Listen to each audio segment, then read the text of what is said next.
Então abra aí sua Bíblia, 1 Coríntios capítulo 11, a partir do versículo 1.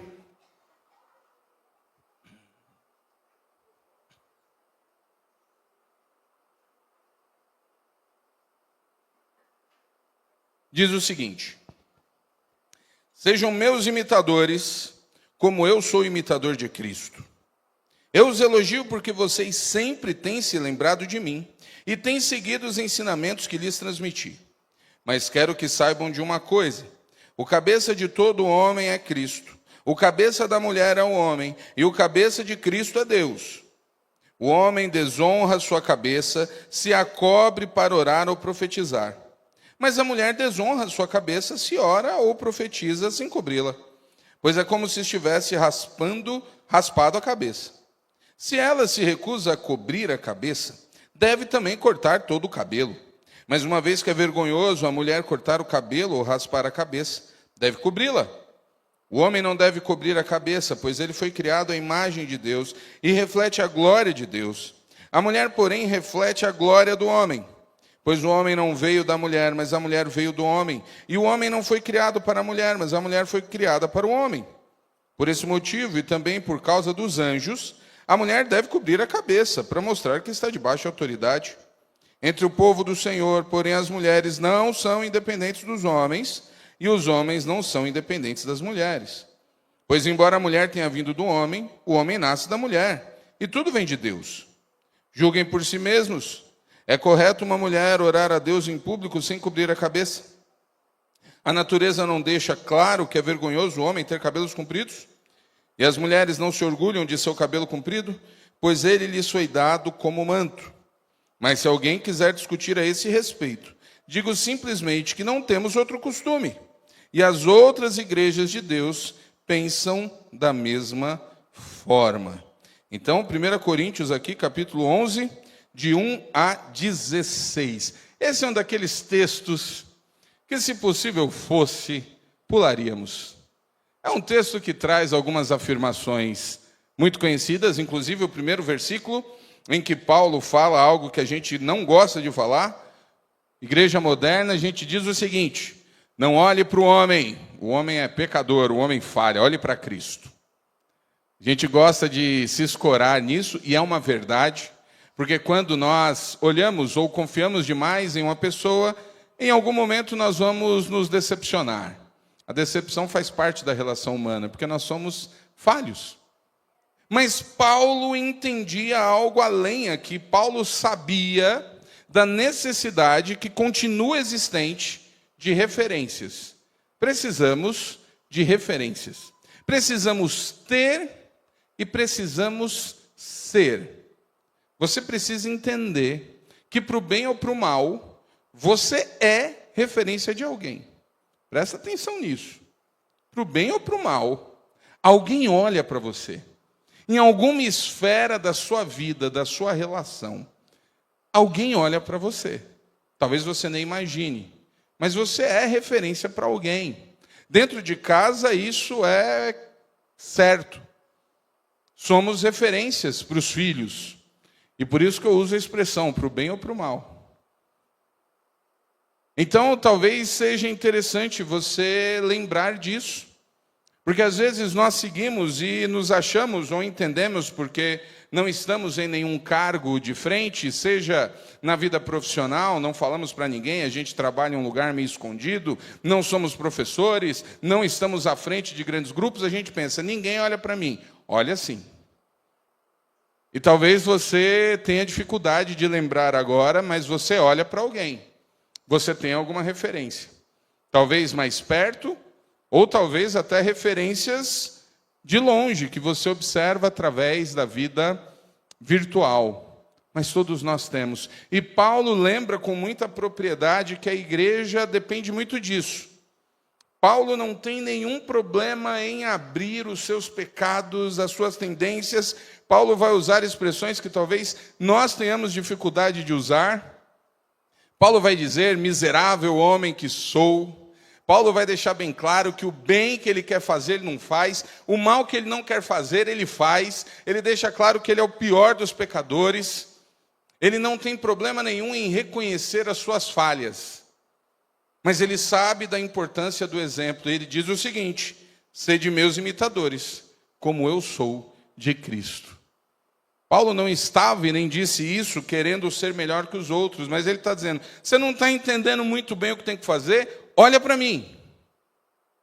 Faça o que eu faço. Que autoridade. Que coragem. Porque Paulo vivia verdadeiramente a sua vida com Deus.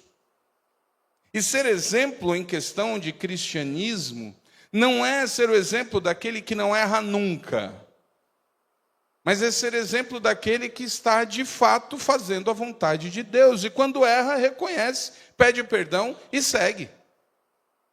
A gente olha de maneira equivocada isso. Talvez com medo de saber que em algum momento vamos errar, a gente não quer que ninguém olhe para a gente. Mas as pessoas olham, as pessoas observam. E Paulo abre aqui o capítulo, inicia com essa informação, mas isso ainda está associado ao capítulo 10. Paulo encerra no capítulo 10 aquela questão que nós ficamos tantas semanas observando e estudando, onde Paulo finalmente dá um veredito. Paulo deixa bem claro, Paulo fala sobre a liberdade que nós temos, e a liberdade fundamental, e o que você mostra que tem liberdade não é quando você faz algo, mas é quando você deixa de fazer algo. Se você consegue deixar de fazer algo, você de fato é livre. E Paulo sai dessa esfera agora e entra em outra muito importante. A igreja de Corinto é, sem dúvida nenhuma, a igreja mais complexa ou diferente de todo o Novo Testamento. É uma igreja extremamente carnal, é uma igreja com problemas seríssimos, mas é uma igreja do Senhor, abençoada pela ação do Espírito Santo.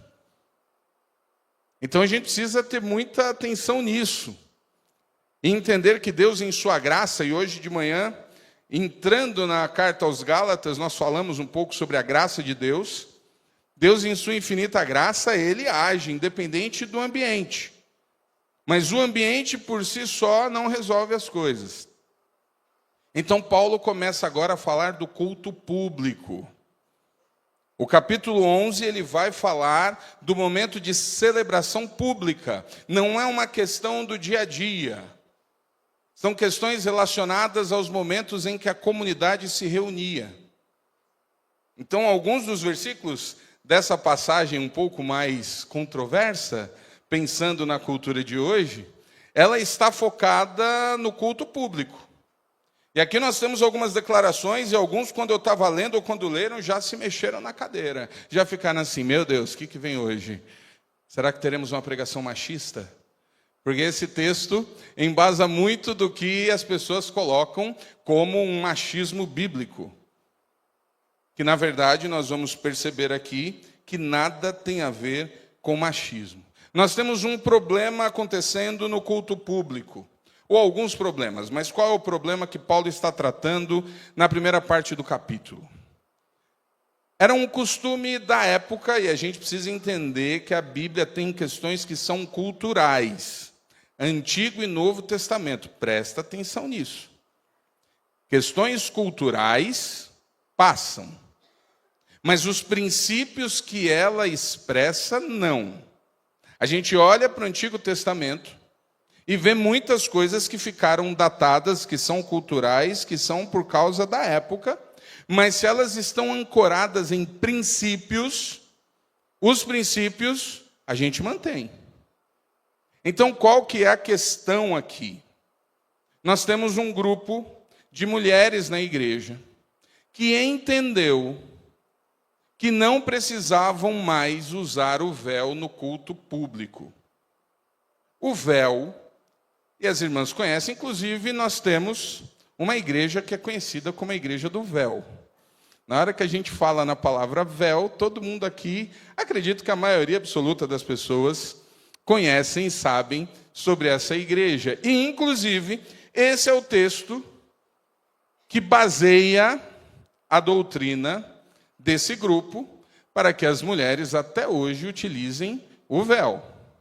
Nós, como batistas, aliás, todos aqueles oriundos de fato da Reforma, ditos protestantes, não utilizam e não entendem que o véu é algo que se continua usando hoje. É algo muito específico desse grupo e o entendimento está equivocado. A aplicação deles para esse texto está bem errada. Né? Fiquem tranquilos aqui que eu não vou começar a dizer, nem os irmãos da recepção vão ficar lá na porta com véu entregando para as mulheres utilizarem na hora do culto. Não é nada disso. Mas nós temos uma questão cultural, tanto do ponto judaico, como do ponto greco-romano. Na questão judaica, nós temos ali a utilização do véu como um sinal de respeito, como um sinal, inclusive, de proteção, e nós temos uma questão da mulher ali como alguém já casada, principalmente. Na cultura greco-romana, o véu também servia para distinguir as mulheres que estavam comprometidas, as mulheres que não estavam mais solteiras ou vivenciando de maneira plena aí algumas questões. Nós temos um problema na cidade de Corinto muito forte, ligado à questão da sexualidade. Então o véu era algo culturalmente importante nas duas culturas. Quando a igreja se inicia, quando a igreja começa, quando nós temos a ação do Espírito na igreja de Corinto, homens e mulheres recebem o Espírito Santo. E não há nenhuma distinção a respeito disso dentro da igreja. Inclusive, toda vez que você ouvir ou ter alguém falando para você que a Bíblia é machista, a Bíblia, na verdade, mostra o quanto as ações ligadas ao povo de Deus, seja no Antigo ou no Novo Testamento, promovem exatamente a equidade. Não existe nenhuma distinção. Não existe uma questão de que homens recebem dons melhores que as mulheres. Muito pelo contrário. Tanto que, nesse capítulo, Paulo fala, pelo menos 2 vezes, a respeito das mulheres orarem e profetizarem em público. E o problema não é elas orarem e profetizarem. Não há nenhum problema com o fato das mulheres terem os mesmos dons. E isso aqui, culturalmente, é algo muito à frente do seu tempo. O Oriente Médio tem algumas características muito curiosas. Inclusive por causa da religiosidade, a maioria daqueles países, a maioria daqueles povos mantém costumes religiosos milenares.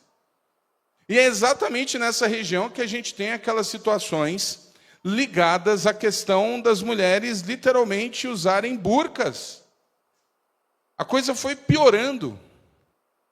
O texto bíblico fala do véu durante o culto. Mas hoje as mulheres em alguns lugares ali não podem mostrar nada que não sejam os olhos. Nós temos relatos terríveis. Em lugares onde de fato o islamismo atua de maneira literal, onde os governos se misturam, de mulheres que são castigadas ou perdem a vida por não usarem uma burca. Então, quando você ouvir essa história de que a Bíblia é machista, a Bíblia, na verdade, é completamente o contrário. Seja no Antigo Testamento, através das leis, que nenhum outro povo se preocupava, ou seja, no Novo Testamento, a maneira como Jesus agia e falava com as mulheres, a Bíblia deixa claro a importância e de como somos iguais. Não existe esse pensamento. A questão é que nós vamos entender culturalmente, e Paulo começa a explicar, e ele dá argumentos em várias áreas, sobre a importância de se entender o que está acontecendo ali, e o que o fato das mulheres não usarem o véu naquele contexto, influencia no próprio culto. Nós temos um problema moderno, que é talvez não entender a profundidade e a seriedade do que é um culto. As pessoas vêm para a igreja com os mais variados motivos, ou pelos mais variados motivos. Mas culto é algo em que você vai entendendo, ou pelo menos devendo entender, que vai se entregar algo, se oferecer algo ao Senhor. Culto não é um show. Culto não é um espetáculo. Culto não é entretenimento. Se você vem a este lugar para passar 2 horas sendo entretido, você tem um problema, você não entendeu o que é culto. O culto é a reunião de pessoas voltadas a Deus, para oferecer algo em torno ou pelo sentimento de gratidão, ou inclusive pela necessidade. Mas o culto é um lugar onde existe a ação do Senhor, onde está a presença de Deus, de maneira inclusive formal. Culto é algo muito sério. E Paulo sabe disso. E o fato dessas irmãs entenderem de maneira equivocada, e o que é que aconteceu? Elas entenderam que pelo fato delas terem recebido os mesmos dons, algumas coisas haviam mudado. Alguns princípios haviam sido alternados. E Paulo vai dizer e deixar bem claro que não foram. Então Paulo começa a usar alguns argumentos, e ele usa um primeiro argumento de cunho teológico. Ele vai ali mostrar o que Deus fez. Ele pega o Antigo Testamento e ele faz ali um resumo do conceito do que Deus queria e do que representa. Então é um argumento onde ele usa de teologia. Os primeiros versículos, de 2 a 6, e eu vou ler novamente, eles vão usar um argumento teológico de Paulo a respeito da importância das mulheres entenderem que elas precisavam continuar usando o véu naquele contexto. E Paulo aqui diz o seguinte: eu os elogio porque vocês sempre têm se lembrado de mim e têm seguido os ensinamentos que lhe transmiti. Mas quero que saibam uma coisa: o cabeça de todo homem é Cristo, o cabeça da mulher é um homem, e o cabeça de Cristo é Deus. O homem desonra sua cabeça se cobre para orar ou profetizar. Mas a mulher desonra sua cabeça se ora ou profetiza sem cobri-la. Pois é como se tivesse raspado a cabeça. Se ela se recusa a cobrir cabeça, deve também cortar todo o cabelo. Mas uma vez que é vergonhoso a mulher cortar o cabelo ou raspar a cabeça, deve cobri-la. O homem não deve cobrir a cabeça, pois ele foi criado à imagem de Deus e reflete a glória de Deus. A mulher, porém, reflete a glória do homem. E aqui vamos entender esse negócio. Paulo não está aqui dizendo que é pecado cortar cabelo hoje em dia, antes que você ache que eu enlouqueci. Descanse o seu coração a esse respeito. Mas naquela época, na cidade de Corinto, naquela região, no século I, de fato, a mulher que cortava os cabelos representava ou estava dando sinais muito ruins à sociedade. Existia uma questão cultural. A cidade de Corinto, e nós já falamos sobre isso, contava com uma religiosidade absurda que usava de maneira muito equivocada a sexualidade. E muitos entendem, inclusive, que aquelas milhares de sacerdotisas desciam do templo para se relacionarem com os homens por entenderem que a sexualidade ou que o sexo era algo ou um instrumento litúrgico. Essas mulheres, muito provavelmente, tinham seus cabelos curtos ou raspados. Então, estamos falando daquela época. Naquela época também tínhamos algumas questões a serem colocadas. Mas Paulo não está falando só da questão cultural, porque Paulo vai lembrar algo aqui que vai incomodando com o passar do tempo. Mas Paulo lembra e ele cita 3 tipos de relação. E a gente precisa entender que por mais que as coisas evoluam ou pareçam modernas, Deus criou e instituiu padrões, princípios, papéis que não foram encerrados com o passar do tempo. Aliás, a tendência natural do ser humano é quanto mais o tempo passa, mais distante de Deus fica. E quanto mais distante você estiver de Deus, menos você deseja fazer as coisas como Ele instituiu. E Deus faz aqui a comparação de 3 relacionamentos. Ele fala do homem e da mulher, do homem e Cristo, e de Cristo e Deus. E ele utiliza uma expressão que hoje irrita muita gente.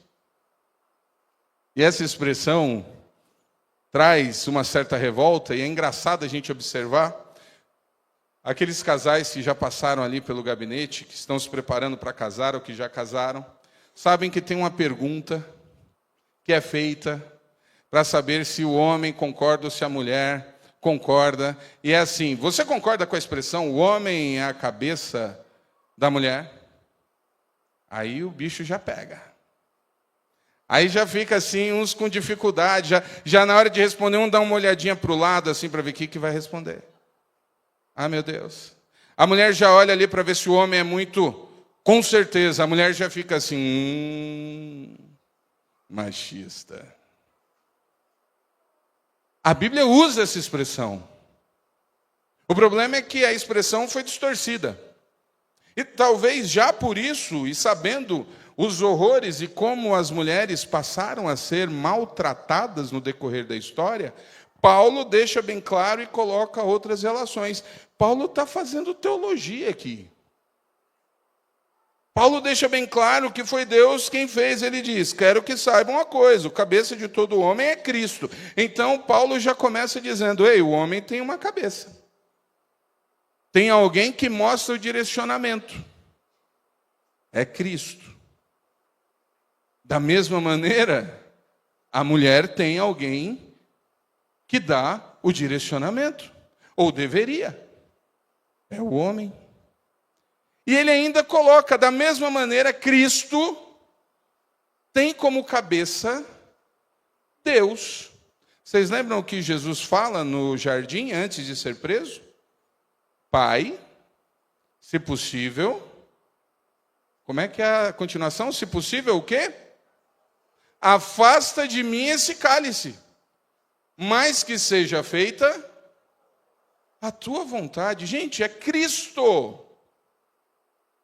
Cristo deixa bem claro que ele está em uma missão, cumprindo algo que não vem necessariamente dele. É Deus. Nós acreditamos, por mais que seja complexo explicar, em algo chamado Trindade. A Trindade traz Deus Pai, Deus Filho e Deus Espírito Santo. Ninguém é menor que o outro ali, mas nós temos distinções e papéis. Eu brinco muito com alguns amigos pastores, inclusive, falando o seguinte: eu digo, eu não confio em ninguém que diz que entende plenamente a Trindade. Quando alguém chega para mim e fala que não tem dificuldade com a Trindade, eu olho meio de lado. Falo, sei não. Eu sou daqueles que defende que a Trindade é algo que a gente só vai entender no céu. Porque está muito além do que somos. Mas o básico a gente consegue entender. Então ele coloca essa questão da relação, e ele coloca do homem e da mulher. E Paulo trata e lembra disso no texto. Paulo vai lembrar. A maneira como o homem surge na criação e como a mulher surge são distintas, mas isso não faz nenhum deles inferiores. Nós temos apenas papéis a serem cumpridos. E eu já quero deixar bem claro aqui, um dos grandes problemas que nós enfrentamos na nossa sociedade, e a grande razão de tanto homens e mulheres viverem desesperadamente crises de ansiedade, é porque os papéis estão errados há muito tempo. As mulheres estão sendo exprimidas, estão sendo destruídas por acumularem funções, responsabilidades que não deveriam ser delas. Isso destrói o emocional. Em nome da modernidade, e aí eu quero deixar bem claro algo interessante, porque os movimentos ditos modernos tratam dessas questões, mas um dos primeiros relatos de grupo feminista é na igreja de Corinto. As mulheres queriam mudar as coisas ali. E eu não vou entrar agora nessa questão, e tem outros ambientes para debatermos a problemática ou não do feminismo. Mas por mais que as pessoas tentem e coloquem isso abertamente, na prática, as mulheres sofrem absurdamente por terem que desenvolver papéis que não são delas. Os homens têm sofrido também de maneira incrível, e a gente está formando gerações de homens que não sabem ser homens, causando uma quebra em uma estrutura que foi projetada pelo Senhor, e temos caos. O retrato da nossa sociedade, emocionalmente falando, é caos. Porque quebraram situações, papéis que não deveriam ter sido quebrados. E eu não estou falando aqui, gente, de questões equivocadas na relação de mulher e de submissão, de ser capacho. Eu não estou falando nada disso, isso é pecado. Mas teologicamente, Paulo está lembrando aqui, existe, e na igreja existe, isso não foi abolido. Deus é um Deus que cria, sim, estruturas hierárquicas, inclusive. Alguns acabam entendendo e vendo que a igreja deveria ser uma grande comunidade hippie, paz e amor. Todo mundo do mesmo jeito, curtindo as coisas. A igreja nunca foi isso. A igreja sempre teve liderança. O povo de Deus no Antigo Testamento sempre teve uma liderança constituída. Sempre teve problemas pelas questões de levantamento contra a liderança. Deus sempre tratou isso. Jesus com os discípulos sempre deixou bem claro ali quem era o mestre. E depois preparou esses homens para serem os líderes. E a igreja foi sendo formada e passada e indo, e um dos problemas que Paulo tem em Corinto é essa quebra com a liderança, ou não o reconhecimento da liderança. Então, Paulo coloca questões aqui, ele mostra os relacionamentos, existe isso. O homem é o cabeça da mulher no sentido de dar a direção. Assim como Cristo dá direção ao homem, à igreja. Assim como Deus deu direcionamento a Cristo em sua missão. E não há demérito em absolutamente nada, existem responsabilidades. Então Paulo utiliza isso aqui para mostrar a importância, e ele fala sobre isso. Quando invertem-se os papéis, nós temos problemas. É por isso que ele fala aqui no versículo: se ela se recusa a cobrir a cabeça, deve também cortar todo do versículo anterior. O 4. O homem desonra a sua cabeça, se cobre para orar ou profetizar. Mas a mulher desonra a sua cabeça, se ora e profetiza sem cobri-la, pois é como se tivesse raspado a cabeça. Paulo está falando sobre os seus lugares, inclusive no culto público. E aí, só um parênteses. A gente vive, e estão há muito tempo tentando colocar à força algumas questões estéticas e de moda. E graças a Deus, pelo menos no Brasil, isso não pegou tanto. Mas tentando fazer com que os padrões, inclusive de vestimenta, se alterem. Nós temos aí algumas tentativas, e presta atenção, gente, não estou dizendo, não há problema nenhum em mulher usar calça, não há problema nenhum, e nem dizendo aqui como algumas igrejas que colocam não poder usar calça, ou não poder usar bermuda, não poder usar maquiagem, não é nada disso. Mas o princípio que nós temos aqui é o seguinte: homens e mulheres são diferentes uns dos outros. Mulheres têm padrões. Mulheres precisam parecer e andar como mulheres. Homens precisam parecer e andar como homens. Então, se você aqui da igreja, homem, resolveu comprar um cropped. Não, Crocs é o sapato. Esse se você não tem bom gosto, pode usar. Não tem problema nenhum. É feio, né, gente? Vocês já viram um Crocs 44? É horrível. Eu nunca usei. Dizem que é confortável, mas é horrível. mas não tem problema nenhum. Não, é o cropped, não é? É o cropped. Irmão aqui da igreja. Se você sentiu a tentação de comprar um cropped, vocês já imaginaram eu ou Laqueden de cropped? Isso não vai dar certo, gente. Aliás, até você, irmã, pelo amor de Deus, cropped só se for com a camisa por baixo. Você quer mostrar a tua barriga para quem, irmã? Misericórdia, né? Esse negócio de usar roupa mais feminina, e de vez em quando a gente vê uns ícones aí, os homens aí fazendo o contorno do olho, usando umas bases. Eu não vou falar nada sobre fazer sobrancelha, eu vou deixar aqui, porque aí tem uns irmãos que têm uma sobrancelha mais grossa. Não vou envolver sobrancelha. Mas, gente, não dá, né? Tem coisa que é para as irmãs usarem. E olhe lá. Parece bobo. Mas estamos falando de identidade visual, inclusive. Quem trabalha com marketing aqui sabe o quanto custa desenvolver uma identidade visual de algo. Paulo está falando, de novo, eu preciso voltar para isso, ele está falando do culto público. Ele está falando da questão da reunião dos irmãos para cultuar. E ele está dizendo mais ou menos assim, queridos, quando vocês se reunirem, homens têm que parecer homens, vistam-se como homens, mulheres andem como mulheres.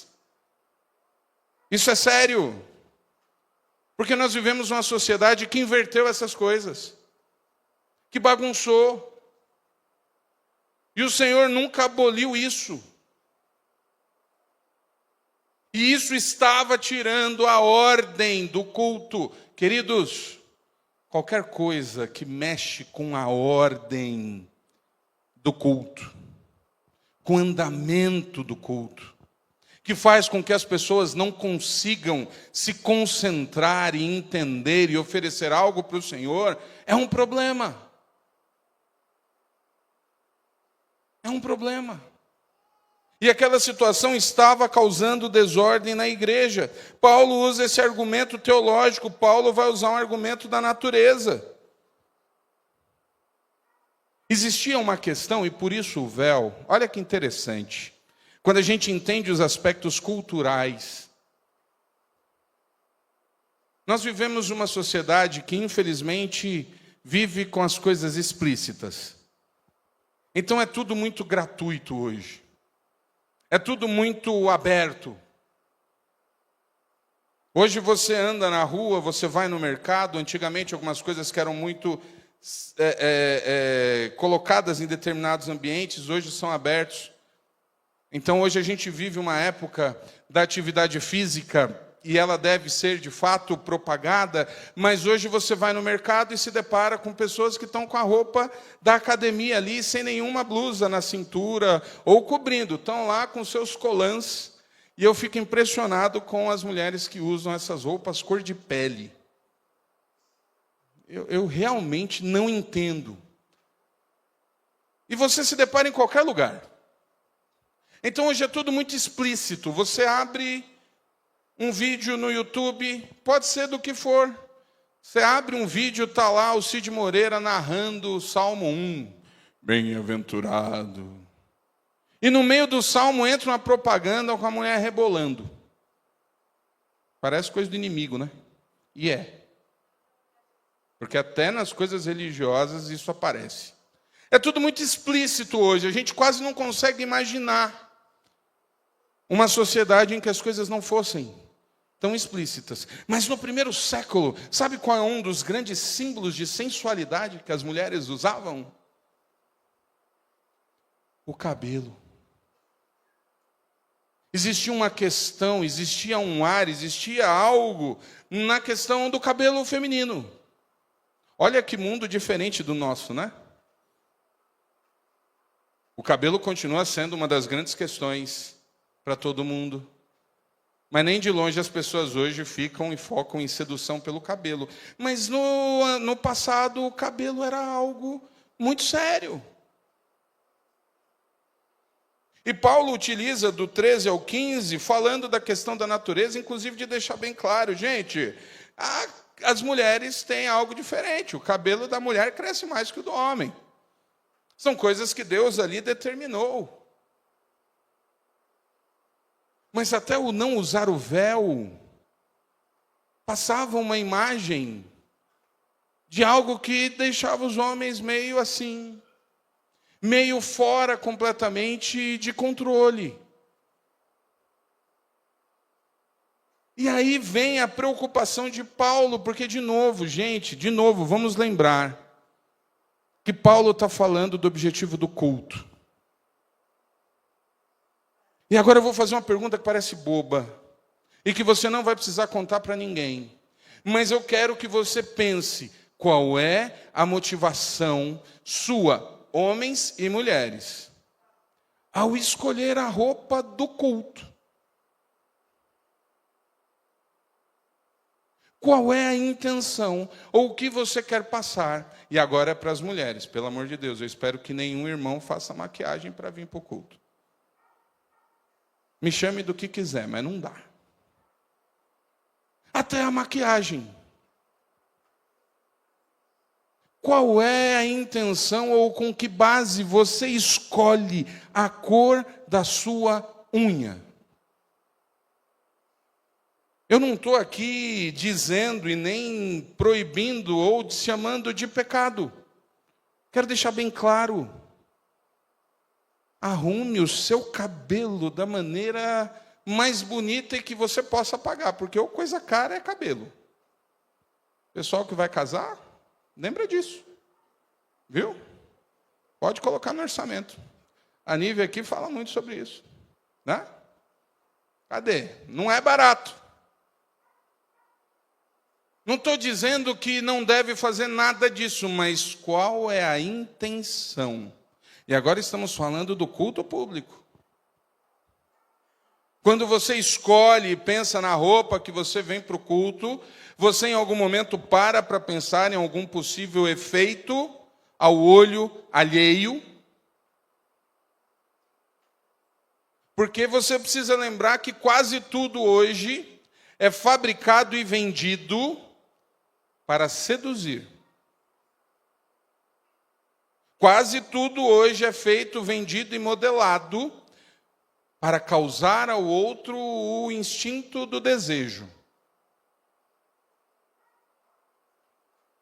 Isso é tão sério que Paulo está falando sobre isso. E uma das razões da questão do véu em Corinto é porque as mulheres que não usavam véu, naquela cidade, naquela época, poderiam passar a mensagem equivocada de disponibilidade. Não é uma questão de machismo. É uma questão de preservação e de se entender realmente a mensagem que passamos. Lembra que Paulo abriu dizendo, sede meus imitadores porque eu sou de Cristo? E eu falei que todos nós inspiramos e somos exemplo positivamente ou negativamente para alguém? Isso é sério. A igreja é o último lugar ou é um lugar que deve se riscar quando a ideia é causar impressões alheias. E Paulo está aqui falando sobre isso. Paulo está aqui lembrando sobre isso. Sim. E agora é para os dois, é para o homem e para a mulher, porque a gente vive uma época em que o homem também se preocupa muito com a questão estética. Na academia você vai aprimorar e vai desenvolver a parte física. Ok, lá você tem que fazer pose, tem que fazer isso, aquilo. Mas, queridão, com os homens agora. Existem dois tipos de homem que usam roupas justas. Um é aquele que passa do ponto, como eu. Qualquer roupa que eu uso é justa. Mesmo que eu não queira. Mas nem de longe eu passo a imagem equivocada. Né? A gente olha e fala assim, aquele ali passou. Hoje eu estava brincando com uma amiga falando assim, experimenta usar uma camisa um número maior. Você vai ver que o efeito é outro. Eu estou fazendo isso faz tempo. Todo número maior mesmo assim causa um problema. Então a gente tem os irmãos mais abastados fisicamente. Ou a gente tem aqueles irmãos que estão no mercado e querem mostrar que estão no ponto.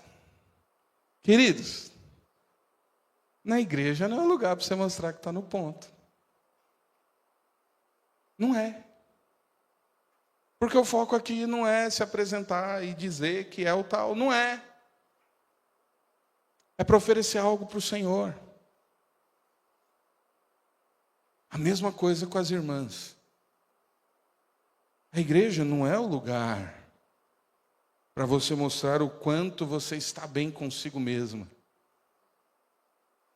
A igreja é o lugar que você vem para oferecer algo para o Senhor. E a elegância é algo que vai além da sensualidade, graças a Deus por isso. Aliás, a elegância é algo que normalmente está desassociado da sensualidade. E aí fica, isso é mensagem de domingo à noite? É, porque a gente vive um mundo em que as pessoas não pensam mais sobre isso, não refletem. A gente vive uma crise de identidade. Já existe, eu já falei sobre isso aqui, vou continuar falando, a gente tem um problema crônico. As pessoas estão indo a um médico para fazer cirurgia, para ficar com o rosto igual o rosto de efeito de Instagram e TikTok, de filtro. As pessoas estão adoecidas. Elas querem ficar ali naquele mundo ideal. E vão fazendo as maiores aberrações consigo mesmo. Eu não sei quem foi que inventou esse negócio que o povo fala no rosto para fazer o... Como é que é o nome? Não, harmonização. Gente, com todo respeito, eu não conheço um caso de harmonização bem-sucedido. Ele não harmoniza nada, desarmoniza tudo. É sério, é só olhar, as pessoas estão se deformando. Nossa sociedade está doente. E as pessoas não percebem. De vez em quando viraliza esses vídeos, e eu acho interessante falar assim, como fomos disso? E aí mostram os artistas e as celebridades lá dos anos 80 e 90, as capas de caderno, em que não tinha nada desse negócio. E aí vai mostrando os de hoje em dia. A diferença brutal de um rosto natural. Ah, mas você precisa ver o quanto que faz de creme quem tem dinheiro. Tudo bem, eu entendo isso, mas nem de longe os procedimentos eram os mesmos. Alguns colocam tanto botox no rosto que não conseguem chorar. Vocês já perceberam isso? Vocês já viram um vídeo de pessoas que têm tantos procedimentos que vão chorar? Elas não conseguem, elas ficam assim. Não conseguem chorar, não conseguem rir, não conseguem franzir a testa.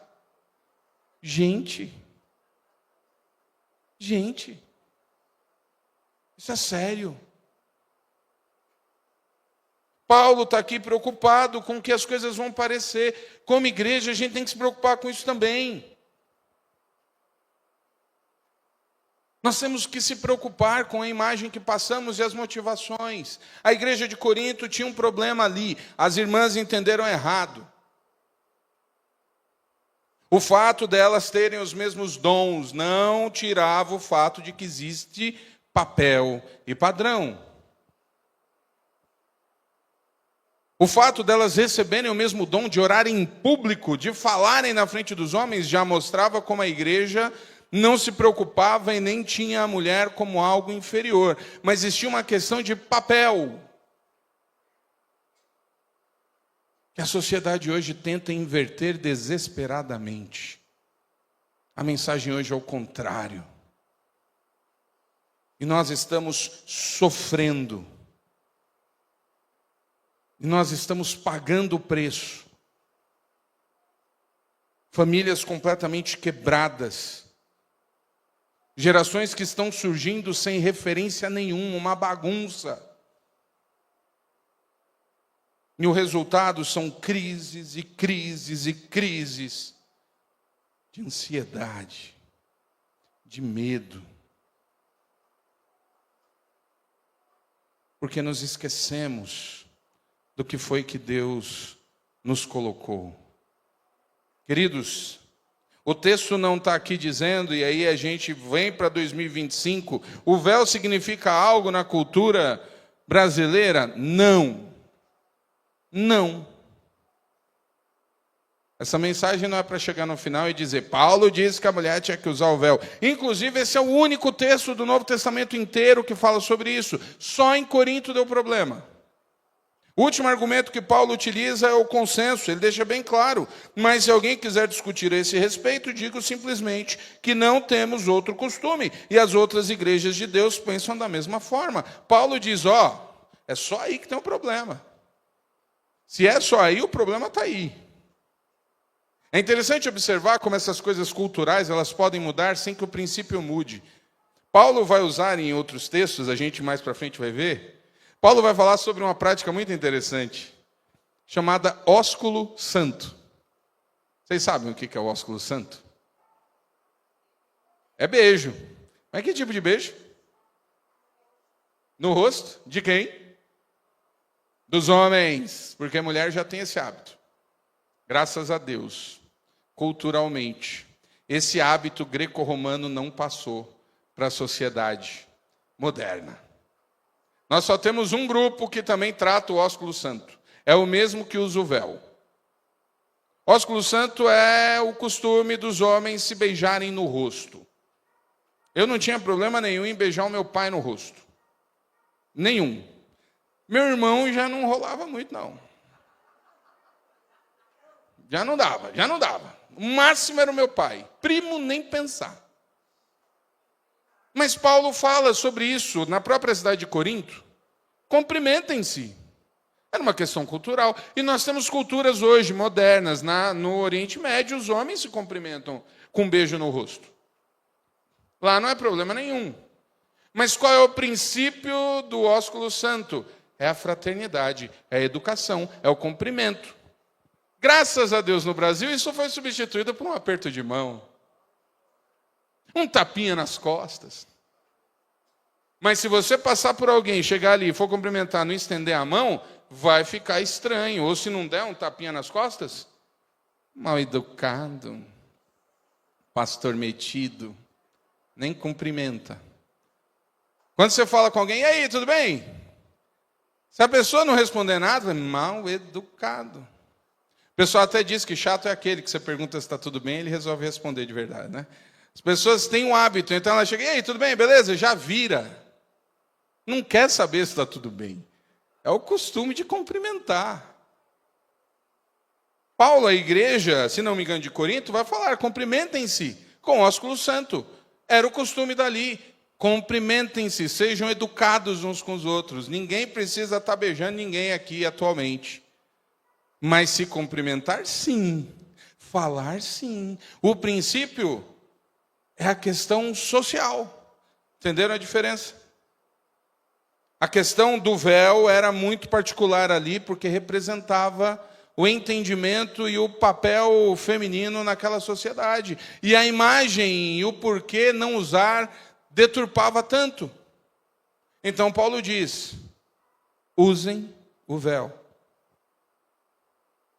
O próprio Paulo, em outros lugares, vai dizer um texto e vai nos dar uma ordem muito importante de ser seguida. Ele vai dizer que nós precisamos fugir da aparência do mal. A gente precisa se preocupar com a imagem que nós passamos, com aquilo que mostramos. Metade da discussão da carne sacrificada passa por isso. Paulo, em determinado momento, vai chegar para os irmãos e falar, a carne de fato foi sacrificada a ídolo, ídolo não existe, o problema não é esse. Mas o que é que você quer fazer no meio do templo pagão? No meio de uma celebração com tudo que Deus odeia, o que é que você quer fazer ali no meio? É isso que a gente precisa entender e jogar para os nossos dias. O que é que você quer fazer em ambientes que não te pertencem? No meio de gente que não está glorificando a Deus, onde as coisas estão acontecendo de maneira que fazem Deus chorar. É isso que Paulo está preocupado. Se você olhou e quando eu li ficou preocupado entendendo que esse era um texto que mostrava como a Bíblia é machista, esquece isso. Deus está preocupado em mostrar que como exemplos precisamos deixar bem claro o que agrada ao Senhor. E a importância. Daqui para frente Paulo vai falar do culto. Semana que vem teremos ceia e vamos ver o que Paulo está falando sobre a ceia. O problema que era a ceia na cidade de Corinto. Precisamos entender a seriedade que é um culto. Precisamos entender a gravidade do que é estar em um culto onde não oferecemos nada para o Senhor, onde estamos longe. Tem gente que chega aqui a partir dos 10 minutos, tudo que consegue pensar é que horas o culto vai acabar. Tem um problema, irmão. Tem um problema. Gostaria de chamar o Ministério de Louvor aqui.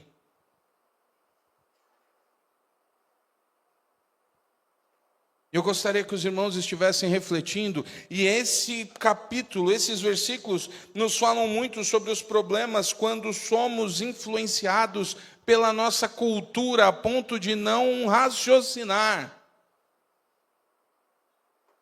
a ponto de não entendermos como isso pode ferir a própria igreja.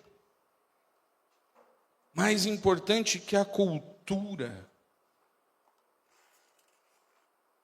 é a vontade do Senhor, é o relacionamento com o Senhor. O quão profundo é a sua intimidade com Deus, a ponto de coisas tão menores serem influenciadas. Quanto mais perto estamos do Senhor, mais as coisas que parecem pequenas são transformadas. Deus é um Deus tão incrível que ouve as nossas orações, que se faz presente no meio da dor, como nós já oramos aqui, que faz milagres e que nos dá até discernimento e bom gosto. O Espírito Santo tem o poder de fazer você, inclusive, entender o que deve ou não vestir, o que deve ou não usar. Paulo termina o capítulo anterior dizendo: seja, quer comais, quer bebais, fazei tudo para a glória de Deus. Queridos, isso envolve a roupa que você escolhe. Isso envolve o esmalte que você usa. Não existe cor pecaminosa, existe intenção. Qual o objetivo que você usa o que usa? Para quê? Para quem? Quando você está se preparando para vir para o culto, você está se preparando para oferecer algo ao Senhor, ou porque você quer dar recado para alguém? Quer mostrar para alguém? Quer provar para alguém?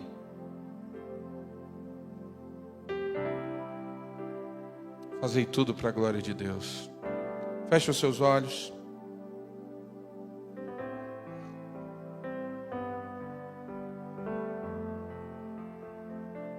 Reflita a respeito do quanto o Senhor tem tido a liberdade, inclusive, de mostrar e de falar sobre coisas que parecem pequenas, mas que mostram coisas profundas.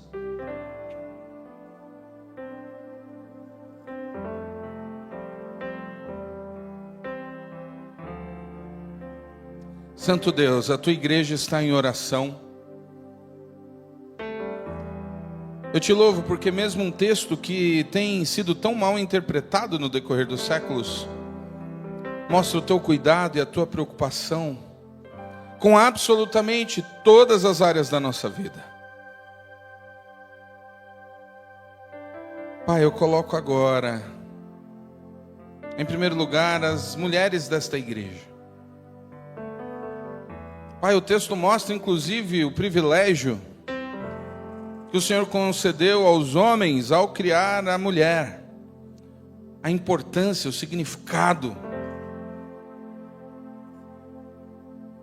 Pai, eu coloco cada uma diante do Senhor, que o Teu Santo Espírito, Pai, esteja derramando sobre as mulheres desta igreja, das mais novas às mais experientes, discernimento, sabedoria, intimidade contigo, para discernir, Pai, a imagem, a mensagem que se deve mostrar.